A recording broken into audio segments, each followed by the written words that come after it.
اعوذ باللہ من الشیطان الرجیم بسم اللہ الرحمن الرحیم لم يكن الذين كفروا من أهل الكتاب والمشركين منفكين حتى تأتيهم البينة جو لوگ کافر ہیں یعنی اہل کتاب اور مشرک وہ کفر سے باز رہنے والے نہ تھے جب تک کہ ان کے پاس کھلی دلیل نہ آتی.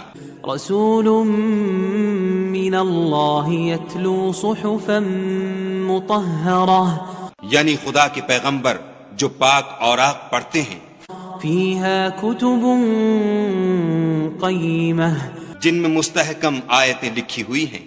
وما تفرق الذين اوتوا الكتاب الا من بعد ما جاءتهم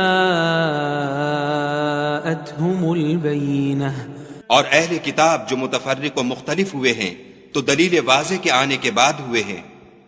وما امروا الا ليعبدوا الله مخلصين له الدين حنفاء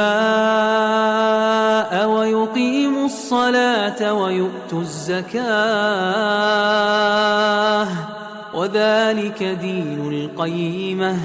اور ان کو حکم تو یہی ہوا تھا کہ اخلاص عمل کے ساتھ خدا کی عبادت کریں اور ایک سو ہو کر اور نماز پڑھیں اور زکوٰۃ دیں اور یہی سچا دین ہے. ان الذين كفروا من اهل الكتاب والمشركين في نار جهنم خالدين فيها اولئك هم شر البرية. جو لوگ کافر ہیں یعنی اہل کتاب اور مشرک وہ دوزخ کی آگ میں پڑیں گے اور ہمیشہ اس میں رہیں گے. یہ لوگ سب مخلوق سے بدتر ہیں. ان الذين آمنوا وعملوا الصالحات اولئك هم خير البرية. اور جو لوگ ایمان لائے اور نیک عمل کرتے رہے وہ تمام خلقت سے بہتر ہیں. جزاؤهم عند ربهم جنات عدن تجري من تحتها الأنهار خالدين فيها أبدا رضي الله عنهم ورضوا عنه ذلك لمن خشي ربه.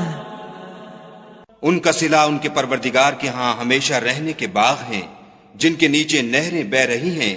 ابد الآباد ان میں رہیں گے. خدا ان سے خوش اور وہ اس سے خوش. یہ صلہ اس کے لیے ہے جو اپنے پروردگار سے ڈرتا ہے.